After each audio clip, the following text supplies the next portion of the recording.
Hi, today is Sunday and there is lots of drama in the news world. Let's break it down. Starting off strong with the truth about Wagner Private Military Company. Then we'll talk about what's been going on with those leopards, and why is Russia suddenly installing air defense systems on the roofs of houses in Moscow and in Putin's residence. And is it somehow connected to the fact that the US promised to help Ukraine return Crimea? And this time around, make sure that you watch till the end for bonus content.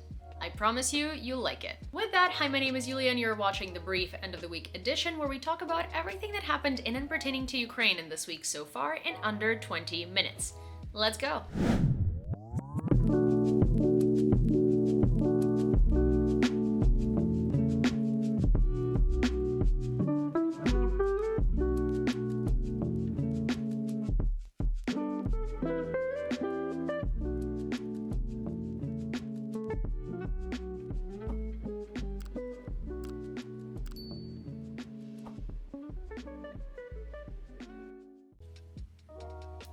Now, we all know Wagner Private Military Company as the source of lots of atrocities that were committed in Ukraine during the full-scale invasion. But did you know that they're also committing numerous crimes in Africa? Here is a fantastic video explainer from United 24 Media on exactly what's been going on. Kremlin's African interests. The Minister of Foreign Affairs of Ukraine announced the Ukrainian-African Renaissance era, built on mutual respect. Why does Ukraine need this now? Actually, everyone needs Africa to be on a good side. For decades, Russia has financed armed groups in Africa, calling it an investment. The PMC Wagner mercenaries actively operate here, supporting coups d'etats and pro-Russian regimes. Besides, the troll factory and the Kremlin media holding Russia today are responsible for propaganda. What does Russia need from Africa? Its resources.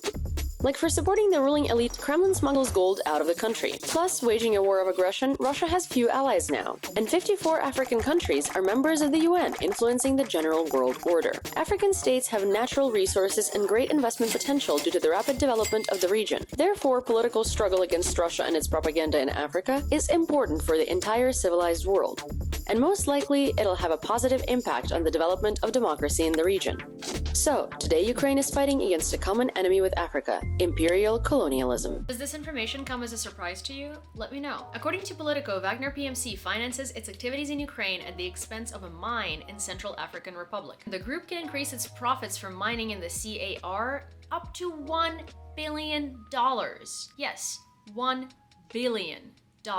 If that's not exploitation, I don't know what is. Oh, and they've also tried to hire mercenaries there as well. And the received funds are used to finance their military operations, currently mostly in Ukraine. And with that news, the United States has recognized PMC Wagner as a transnational criminal organization, and the White House has been instructed to impose additional sanctions against the company.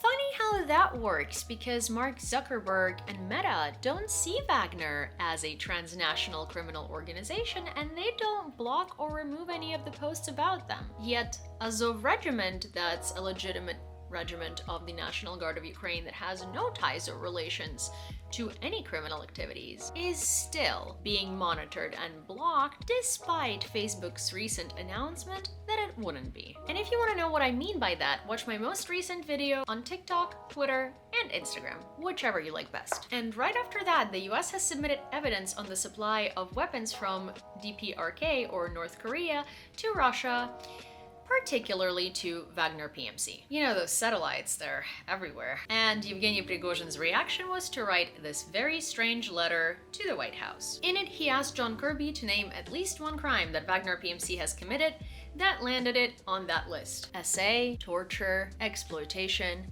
execution of civilians. No? Doesn't ring a bell? No? Yeah. I wonder why they would be on that list. Hi, just popping in here real quick to remind you to help the algorithm spread the word by liking this video, leaving a comment, subscribing to my channel, and turning on all of your notifications, and I will be so grateful. And it looks like it's not only Wagner that continues to try and commit crimes in Ukraine, because meanwhile, a Russian sabotage group tried to break into the Sumy region, but Ukrainian military stood in its way. Obviously. Yesterday, around 5 o'clock in the morning, a group of 6 people tried to move from the territory of the Russian Federation to the Yunakiv community. Our soldiers opened fire, the enemy fled. Russians? running away? What? And in the future, we're going to be able to combat such attempts more effectively because the Rammstein meeting is over and the aid to Ukraine has been settled. Defense Minister Alexei Reznikov stated that some military aid packages from some countries have been announced behind closed doors, which honestly only means good things because if they are being hush-hush about it, that means some serious stuff is coming. And according to him, the topic of strengthening the air defense of Ukraine has been thoroughly discussed. Jets? Fighter jets? Maybe? And speaking of events in the air, Ukraine said goodbye to the staff of the Ministry of Internal Affairs that died in the helicopter crash in Brovary this week. The ceremony lasted a very long time in Kyiv and was attended by the President and the First Lady. It was a beautiful funeral and a beautiful way to say goodbye. Unfortunately, we had to say goodbye at all. And while the circumstances of the helicopter crash are still being investigated, the most likely scenario is that it was human error due to the fact that the helicopter was flying very low in order to avoid Russian missile strikes. So don't be fooled. At the end of the day, it is still on Russia. These deaths are still on Russia. And in some more positive news that will help us avoid more deaths due to the Russian invasion, Ukrainian sappers will start their training in Japan tomorrow. This training will help them master the modern means of demining. And also, the Japanese government approved the supply of 4 mine detectors to Kyiv. But that's not it. Japan also plans on sending its specialists to Poland to continue training Ukrainian sappers. On another note, still related to Ukraine, Lviv opened a very peculiar exhibition. Now you can sink the Russian warship and tell it to go F itself in a Lviv museum. Watch this.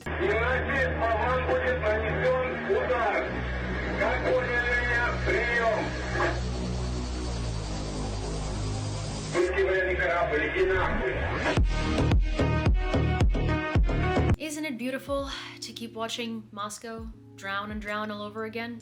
Yeah, it's beautiful. And speaking of Russian, Soviet, outdated, dead, sunken equipment, the world is changing and the Soviet weapons are coming to an end. It's their last big war. According to Taras Chmut, the coordinator of the Comeback Alive Foundation that helps supply the Ukrainian military with the necessary gear for protection and defense, our armed forces are experiencing a shortage of ammunition and shells for all Soviet systems. And that could be bad, but it isn't, because that means that Russia will start experiencing such shortages too, because all of their weaponry is also Soviet-made. The Ukrainian military in particular is switching to Western weapons of 155 and 105 caliber. The rest of the Soviet weapons will die out, and so will Russia's military potential. And since we are here, meanwhile in Russia, the Kremlin has instructed the Russian authorities to prepare for an attack from Ukraine, and therefore they have started installing Panzer S-1 air defense systems that can detect drones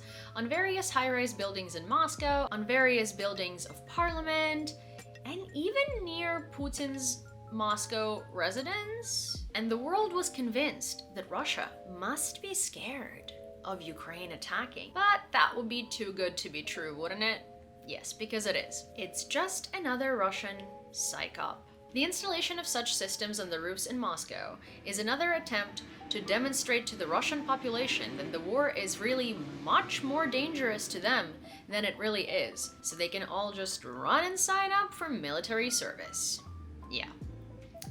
Russia's main goal is always to trick its population. The analysts of the Institute for the Study of War believe that these actions are just another propaganda train for the local population. And while they're trying to convince their spineless population that Ukraine is about to come for them, Russia's ambassador to Washington reacts to all of the weapons announcements for Ukraine. Anatoly Antonov made a number of statements about the Pentagon's new military aid package. The United States is forcing the NATO members to finance the renaissance of American military-industrial complex. Don't move our muscles, Ameriketskis! In the amount unprecedented even during the years of the Cold War. Does he know that the Cold War did not need weapons because it was just the Iron Curtain, no one was physically fighting? Maybe that's why? 2. America and its allies unleashed an all-out war against Russia on its own territory. Not just any war, a hybrid war. 3. The course taken by the United States against Russia is leading the world to a catastrophic scenario. Not like, Russia's unleashed unprovoked genocide is leading Russia to a catastrophic scenario. No, it's the people defending from that genocide that are to blame. Sure, none of the Russian leadership threatened to use nuclear weapons. Ever. Тем, кто позволяет себе такие заявления в отношении России. Хочу напомнить, что наша страна также располагает различными средствами поражения, а по отдельным компонентам и более современным, чем у страны. И при угрозе территориальной целостности нашей страны для защиты России и нашего народа мы, безусловно, используем все имеющиеся в нашем распоряжении средства. Это не блеф. I think that speaks for itself, right? And no wonder they're so scared. The head of the Pentagon at the Ramstein meeting said that Russia is running out of ammunition and has suffered significant losses. Apparently, Russia is reaching out to the few of the partners it still has in an attempt to resupply its unprovoked invasion, but even Iran and North Korea are not budging anymore. The US intelligence believes that Russia's losses in Ukraine in personnel amount to 188,000 personnel. And that includes both the armed forces and the undefeated Wagner PMC. And this recording of a Russian soldier's call to a relative seems to confirm the really dreary situation in the armed forces of the Russian Federation. Listen for yourself. We have it all. Not as new as theirs, but it's there. It's from the time of Stalin, but it still works. Do you have a thermal imager? There are none. They gave us a black and white night light from the times of the USSR, 62nd year. Without the moon, nothing is visible. I don't understand why it has to be like this. What good has Ukraine done me? Nothing. Why should we die for them? In 5 years, they will say that Putin is bad and we are all bad. They will say that we weren't supposed to be here.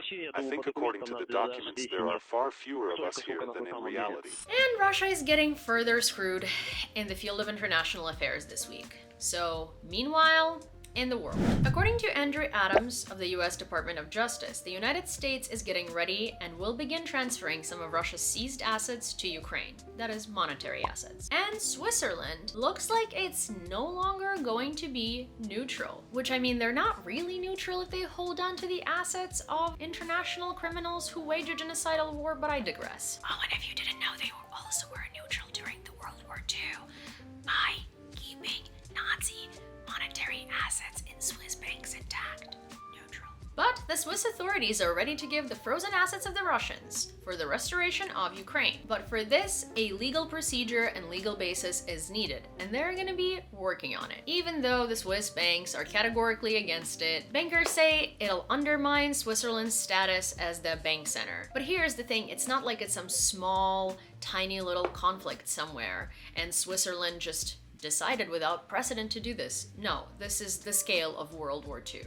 You're gonna be undermined if you keep these assets and if you don't punish the criminals. The US, meanwhile, is frying a much larger fish, so to speak. They are planning on helping Ukraine plan a counteroffensive to take back all of the occupied territories, including Crimea. Yep, the US is going to help with that. And moreover, the Pentagon does not see the possibility of Russians for a new offensive, and the new military aid to Ukraine is going to significantly change the dynamic on the battlefield. And to really make sure of that, they just announced a new military aid package in the amount of $2.5 billion. Then it came out that the US CIA director, William Burns, secretly visited Kyiv last week. Why? To brief Zelensky on Russia's possible plans for new offensives and their overall military plans for the coming weeks and months. And then the US asked Ukraine to wait with new counteroffensives until all of the new weapons arrive and until the training is done, which only further proves that there are plans on delivering Ukraine some serious weapons that we haven't heard of yet. And then to further reaffirm the need of destroying Russia on the battlefield, Admiral Rob Bauer said this. According to the representatives of the alliance, he means NATO, after the end of hostilities in Ukraine, the Russian Federation will try to restore and strengthen its own military potential. Whatever the outcome of the war, the Russians are likely to have similar ambitions, so the threat to us remains. The general consensus is that the Russians will restore what they had. They will also learn from this conflict and try to improve what they had, which makes it absolutely necessary to weaken Russia so much that they won't be able to even think of doing that. And the only country that's slacking in that department is Germany. As we might know, there is lots of drama going on with the Leopards. Not the animal, the main battle tanks. So let's discuss it. Olaf Scholz is refusing to send those tanks to Ukraine. He was pressured at Ramstein, he was pressured at the World Economic Forum. There was a massive protest in front of the Bundestag to free the Leopards. And meanwhile, he still won't budge. Why? Rumor has it that there are significant flaws with those tanks, and they will only come to light on an actual battlefield, which will very negatively impact the German military-industrial complex. Another rumor is obviously that Russia is somehow blackmailing him, and the last rumor was provided to me by someone who's German, a follower of this channel named Veronica. Turns out that Olaf Scholz is planning on building out the Chancellor residence in the amount of 637 million euros. And the start of its build is planned for spring 2023. Yeah, maybe sending Leopards to Ukraine just doesn't fit his personal budget. Whatever it might be, he really needs to get his act together. Meanwhile, their defense minister Boris Pistorius said that Germany is ready to speed up the production of Leopard 2 tanks and will provide Ukraine with a 1 billion euro military aid package. And Poland will start training Ukrainian armed forces on how to operate Leopards very soon. They're also having none of this transfer pondering, because Mateusz Morawiecki, the Prime Minister of Poland, said this: "We will not just watch Ukraine bleed, and we will not allow Russia to take Kyiv and then burn Europe." He then called Germany's attitude to the issue unacceptable and demanded a clear statement on whether other countries who do already have Leopards can transfer them to Ukraine. And according to him, Poland will find a way to transfer those tanks to Ukraine even without Germany's permission. Way to go, Poland. And then the US came out and said that they will support the transfer of much needed, long awaited, and long discussed F-16 jets by partner countries to Ukraine if they choose to do so, and if Ukraine needs them, which obviously we do. Then Lloyd Austin said that the issue of providing Ukraine with tanks should be resolved by spring, which is when the next counter-offensive is planned by. And then Serbia dropped a bombshell. Remember how in the last brief I told you that Serbia is really separating from Russia? Well, now it's not just words, it's actions. Serbia pledged to help Ukraine in the restoration of energy facilities ruined by Russia. The government of Serbia has decided to send humanitarian aid to Ukraine as a priority, equipment to support the country's electricity system, said the Serbian government. And that is a big one, because now they're not just saying they don't support Russia, they're actually showing Russia that they're quite literally supporting Ukraine. And now let's geek out about some military equipment. Weapons transfer section. And this time there is a bonus in a form of a video that explains to you exactly what all of these tanks that have been recently announced are capable of doing.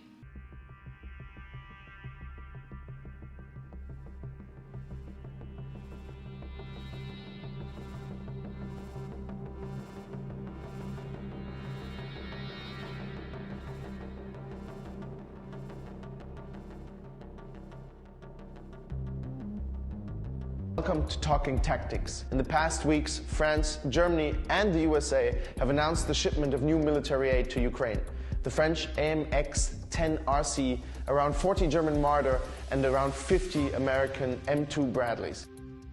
The delivery of these vehicles could play a decisive role in a new and much anticipated Ukrainian spring offensive. But here's the thing. Spring in Ukraine, it's not like spring anywhere else. Especially the first weeks are tricky. The snow and ice melt, and it's the beginning of what the Russians call Rasputitsa, in Ukrainian Bezdorozhye.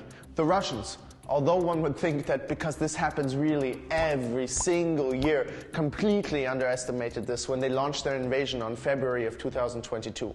They ended up getting stuck everywhere. Some Russians got their equipment stolen by farmers, and those were the lucky ones. Others got picked off by the Ukrainian military like birds on a wire. And when it rains, it pours, another bonus. Remember that drone that Ukraine has been developing? Well, here it is in action.